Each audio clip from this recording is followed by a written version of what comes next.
देखिए, आज coastal states के सभी प्रतिनिधियों के साथ मीटिंग थी। उसमें कई तरह की चर्चा हुई और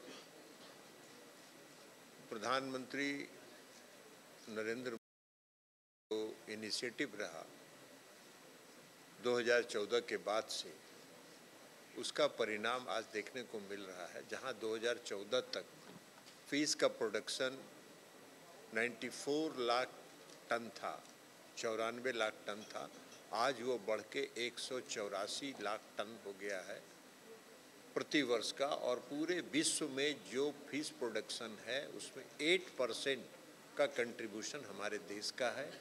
हमारा देश आज पूरी दुनिया में मछली के उत्पादन में दूसरे स्थान पर है।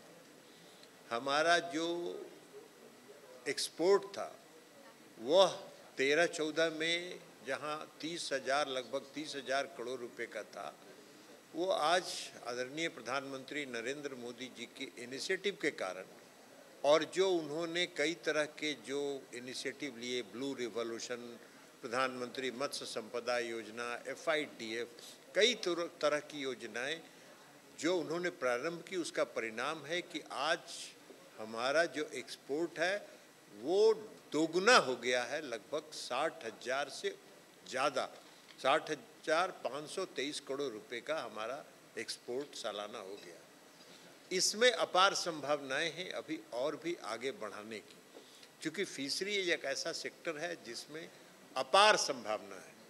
हमारे जो 9 कोस्टल स्टेट्स हैं और जो 4 केंद्र शासित प्रदेश हैं, उनका लगभग 11,000 किलोमीटर हमारा कोस्टल क्षेत्र है और 2 लाख वर्ग किलोमीटर से ज़्यादा हमारा एक एक्सक्लूसिव इकोनॉमिक जोन है। तो उसमें हमारे फिशिंग के इंफ्रास्ट्रक्चर को बढ़ाने की आवश्यकता है और वह जब हमारा बढ़ेगा तो हमारा फिश प्रोडक्शन भी बढ़ेगा। हाँ, एक बात जरूर है कि जो हार्मफुल फिशिंग है उसको रोकने के लिए उपाय करना है। महाराष्ट्र की सरकार ने आज की मीट में यह LED लाइट्स के बारे में बात की। LED लाइट्स को और या किसी भी तरह के आर्टिफिशियल लाइट्स को बैन करना चाहिए और यह राज्य सरकारों के अधिकार के क्षेत्र में है। राज्य सरकार इसको बैन करे। कई राज्यों ने इस पर प्रतिबंध लगाया है और हम महाराष्ट्र सरकार से भी आज हमने अपील किया। महाराष्ट्र के माननीय मंत्री राणे साहब भी हैं हमारे साथ मौजूद, उनसे भी हमने आग्रह किया है कि आप अपने राज्य में इस तरह के हार्मफुल फिशिंग को बंद करने के लिए LED लाइट या आर्टिफिशियल कोई भी लाइट्स को आप प्रतिबंधित करिए। उसके अलावा जो मिनिमम फिशिंग साइज का जो मछली हो, जो मछली प्रजनन के लायक अभी परिपक्व नहीं हुआ हो, वैसे मछलियों को फिशिंग कैच नहीं करना चाहिए, उसके लिए प्रतिबंधित करना चाहिए। हम लोगों ने जो छोटे नेट को प्रोत्साहित करना चाहिए ताकि जो कुछ तरह के हानिकारक फिश हैं, टर्टल है या इत्यादि इस तरह के फिश हैं, वो उससे एक्सक्लूड हो जाए, ऐसा उपाय हमको करना चाहिए। और उसके साथ साथ हमको एक्सपोर्ट को बढ़ाने के लिए जो हम फिश प्रोडक्शन कर रहे हैं उसमें वैल्यू एडिशन पर ध्यान देना चाहिए और जितना वैल्यू एडिशन होगा उतना ही हमारा एक्सपोर्ट आगे बढ़ेगा।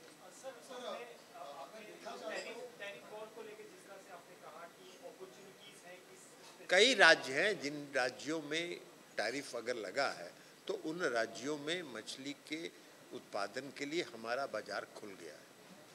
जैसे आप जापान देखिए, यूरोप के कई कंट्रीज देखिए, UAE में देखिए, तो इन सारे राज्यों में हमारे मछली के निर्यात की संभावनाएं बढ़ी है। और लेकिन वो बढ़ी हैं तो उन संभावनाओं पर काम करने के पहले हमको अपनी तैयारी पूरी करनी चाहिए और अपनी तैयारी हमको ये करना चाहिए कि जो फिश हम फिशिंग कर रहे हैं उसमें वैल्यू एडिशन करके उसकी अच्छी पैकिंग करें ताकि वो वहाँ जा सके। सर, दो मुद्दे सागरी सुरक्षा को लेकर के जो मछुआरों को बहुत परेशानी होती है, एक तो केंद्र और राज्य की सीमा, और दूसरी अगर देखा जाए तो 26/11 का हमला इस मार्च में हुआ था, उसमें भी सागरी पार से ही ये आतंकवादी आए थे, तो ये सुरक्षा बेहतर करने के लिए देखिए वो उसमें जो आप कह रहे हैं कि जो एक राज्य से दूसरे राज्य की जो सीमा है उसके लिए रीजनल काउंसिल बना हुआ है और रीजनल काउंसिल के चेयरमैन जॉइंट सेक्रेटरी हैं गवर्नमेंट ऑफ इंडिया के, वो उसको सॉल्व करते हैं जहाँ इस तरह की समस्याएं आती है। जहाँ भी जिस राज्य को ये समस्या आती है वो कोस्टल स्टेट्स रीजनल काउंसिल में उस बात को लाते हैं और वहाँ सॉल्व होता है। जहाँ तक इंटरनेशनल बॉर्डर क्रॉस करने की बात है तो उसमें कोस्टल गार्ड्स जो हैं वो उसके लिए प्रतिनियुक्त हैं और उनको उसको वो अधिकार दिया हुआ है कि वो उसकी रक्षा करते हैं।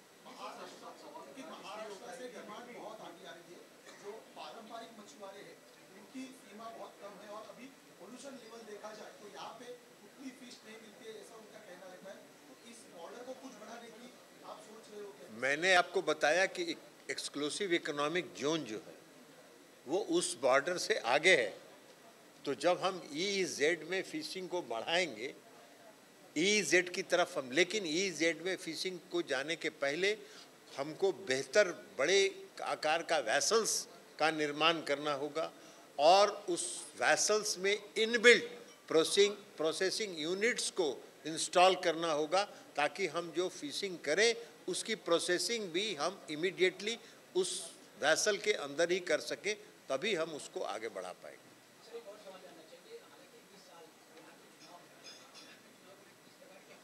No political questions please. Thank you very much.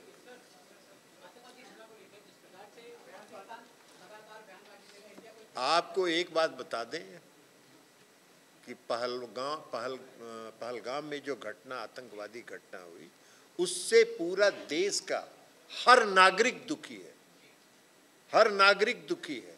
और आपने देखा कि जम्मू एंड कश्मीर के लोग भी उससे उतनी ही दुखी हैं जितना पूरे देश की जनता के साथ है।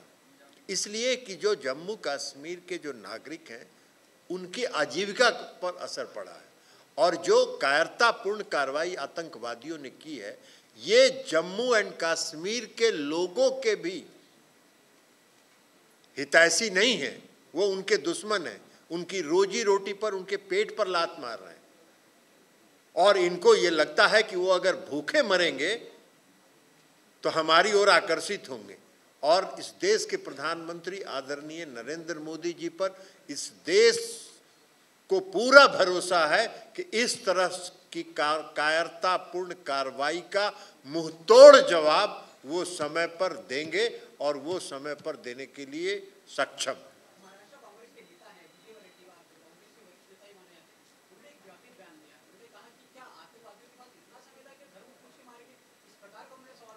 अब इस तरह के लोग जो हैं इस धरती पर क्या करिएगा, ऐसे भी लोग हैं इस धरती पर जो इस कायरतापूर्ण जो निहत्थे जो लोग जो दूसरे देश के कोने कोने से अलग अलग राज्यों से वहाँ पर्यटन के लिए गए थे उनकी हत्या पर भी इस तरह का बयान देते हैं। भगवान उनको सुबुद्धि दे और इस देश प्रेम का भी थोड़ा उनको ज्ञान दे, भगवान उनको ऐसी बुद्धि दे कि थोड़ा देश प्रेम की तरफ भी बढ़े राजनीति से ऊपर उठकर। ये मैंने आपको बता दिया कि हमारे देश के प्रधानमंत्री नरेंद्र मोदी जी के नेतृत्व पर इस देश को भरोसा है और सही समय पर वो जो भी उचित निर्णय लेंगे पूरा देश उसका समर्थन करेगा।